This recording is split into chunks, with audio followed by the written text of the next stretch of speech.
What's up, everybody? So we are about a month away from UFC 300, and this narrative that's been built around the BMF title fight between Justin the Highlight Gaethje and Max Holloway is something that I want to address in today's video, because I think that there's some details that people are missing and some things that aren't necessarily being discussed that I have discussed a little bit here on my channel, but I really want to go in depth with those. And that is this narrative that Max Holloway is just going to go in there and get destroyed by Justin Gaethje, right? Of course, we know there's the possibility of something like that happening, right? We know that people kind of reference that Tony Ferguson matchup. We kind of look at some of those different things. First, we need to get out of the way that Tony Ferguson and Max Holloway are not the same fighter, right? Tony Ferguson's fighting style was kind of a disastrous matchup to begin with a guy like Justin Gaethje, right?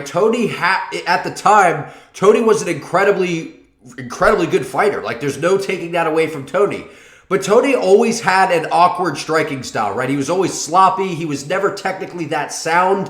While he did a lot of good things, he left himself vulnerable to being countered, right? And we saw a lot of the time he leaves his chin in the air, just some different things. And I just don't like this narrative that people are going with, that that's going to happen to Max Holloway, right? It's not to say that Max can't go in there and get his leg kicked apart and Justin Gaethje just have a day. Like, that's not what I'm saying here. But I think the detail that people are missing is this thought that Max Holloway is just going to stand in front of Justin Gaethje. Like, if you think that that's what Max Holloway is going to do, I don't think you've been watching Max Holloway's recent fights, right? I mean, when we saw Max Holloway go in there against Arnold Allen, when we saw him go in there against the Korean Zombie, I understand that there's moments where the Zombie landed some shots on Holloway and we're sitting there and we're like, oh man, like if that's Gaethje, that's going to be a problem, which I agree.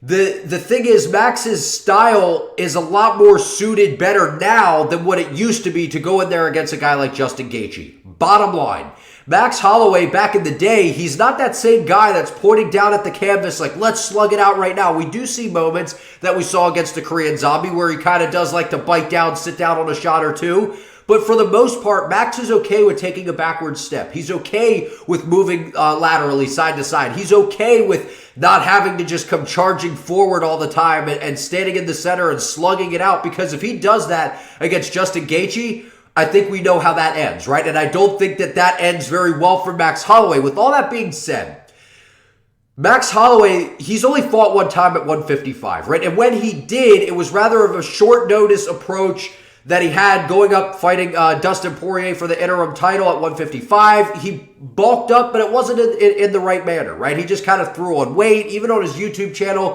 his coaches, his strength and conditioning coaches, like, back when we did that, it wasn't the right kind of weight. Now when we take a look at pictures of Max Holloway now, this guy's been putting in the work, man. And I've said before, I really think that Max Holloway has been plotting a move to 155 at some point. Now, I'm not saying that he knew that this was going to be the matchup. That's not exactly what I'm saying.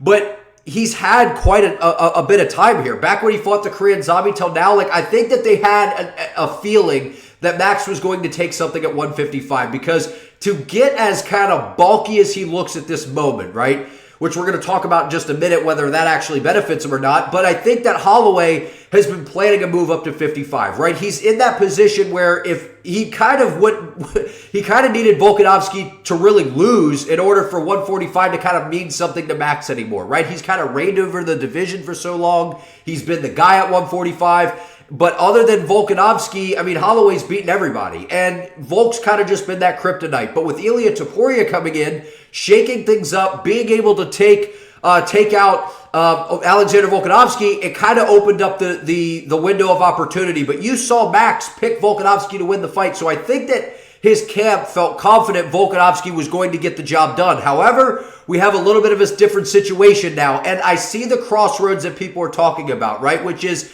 well, what does Max do if, he's fighting Justin Gaethje? Like, what happens if something bad happens here to Max where he takes a lot of damage? Because I've said numerous times, I don't see a scenario in which Justin Gaethje or Max Holloway come away from this fight scot-free. Like, I think both guys are going to take a lot of punishment. I think it's going to be kind of an all-out war at that point.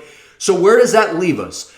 But I do think that Max Holloway putting on some size, doing it the right way can help him in this matchup against Justin Gaethje, because what we saw from Max Holloway that we haven't necessarily seen throughout his career before was when he fought the Zombie, when he dug his feet in and really sat down on a shot, we saw that he can put somebody out. And that's something that we haven't necessarily seen from Max Holloway. We've seen the story of Holloway where it's an accumulation of damage. It's the volume, it's the pace, it's the pressure, the cardio. All those different things is normally what we get in a Max Holloway fight, whereas the Zombie fight almost kind of looked like what it might look like at a 155 fight. He still had that volume. He was still moving well, but he was sitting down, taking a little bit more risk. Now, those are calculated risks that he's going to have to take in there against a guy like Justin Gaethje, who is an absolute monster. But to say that Max Holloway doesn't have a chance in this matchup, I just think is ludicrous. I think that Holloway, he has a good team around him. He's made the right adjustments, right? He cut back on a little bit of the sparring. He's cut back on some of those things. He's added kicks into his arsenal. But that's not to say that Max Holloway's some world beater when it comes to the kicking department, right? He's not a guy that has outstanding kicks. But we did see against an Arnold Allen matchup, we saw him utilize those body kicks, which I think are something he's going to try to use against Justin Gaethje. But he's not notoriously known for throwing a bunch of leg kicks. I would advise him to maybe add those into your arsenal in this matchup with Gaethje, because I think the more you can make Gaethje think and not allow Gaethje to just sit there and box and throw kicks all day, you're going to have a little bit more success against Justin Gaethje. But nonetheless, I think we're going to see a patient, calm, and calculated Max Holloway. I think he's going to fight behind the jab in this fight. I think he's going to rely on that lateral movement. He's not going to stand in the phone booth too long, because what we saw against Volkanovski with Max Holloway, where Max tends to get himself in a little bit of trouble, is when he hangs out in the pocket a little bit too long. And that's some of those moments that we saw. You saw that against Zombie. You know, he has that rear hand up, but he hangs out in that pocket just a little bit too long. And if you do that against Justin Gaethje, the consequences, they're large, man, because we know about Gaethje. We know about the power in his hands. We know how good those leg kicks are, how fast Gaethje is at 155. So this notion that, oh, well, Max is going up to 155, he's probably going to have a speed advantage, I don't know necessarily that's going to be the case. Now, what I will say, Max Holloway definitely has the volume advantage, right? He has the volume advantage. He has the cardio advantage. Justin Gaethje is not a guy that like gasses out, but he doesn't have the gas tank that Max Holloway does. He doesn't have the output that Max Holloway does. So those are all things that Max is going to look to weaponize in this matchup. Just the one thing that does concern me, when guys add on a bunch of weight, right? We've even seen with Poatan Pineda when he's went up to 205, as good as he's been, I mean, he's a champion. He's won every fight since he's been at 205. We have seen the cardio and the speed is not quite the same, right? I wouldn't say that Poatan gets tired. Like, I give him, obviously that fight against Jan Blachowicz is in Utah, the altitude, all those different factors. But we have seen that when you hold more weight, when you go up in a weight class, something has to give, right? It's just, you don't just get to necessarily keep all the attributes that made you good at the weight class that you were, the lower weight class that you were at. Sometimes when you move up, it's guys that have more power, your cardio takes a little bit of a hit, or your strength, whatever it is, depending on which weight class you're moving up or down to, something has to give. And with Max adding on the extra weight, I'm going to be curious to see how does that play out, because does Max kind of change his strategy from a guy who used to be so volume heavy to where, yes, he still incorporates some of that volume, but it's more strategic volume, right? It's more lateral movement. It's more fighting behind the jab, letting some of those combinations go, but then circling off and moving and really trying to sit and dig in on some of those shots to accumulate a little bit more damage quicker than dragging a fight out with a guy like Justin Gaethje, who is incredibly dangerous. But overall, guys, I think Max Holloway is going to be just fine in this matchup. I know and I understand the concern of, well, look what happened to Tony Ferguson. Look what happened to Tony Ferguson and Max Holloway are not the same guys, right? Tony Ferguson's very awkward, very unpredictable. Yes, Tony Ferguson had an incredible run in his prime at 155. But when he fought Justin Gaethje in that time, it's a little bit of one of those things where styles make fights, right? Where Tony Ferguson's a guy who he lunges in, he leaves himself overextended, he's a little bit awkward. Yes, he does have a good mindset. Yes, he does have good cardio. He's unorthodox.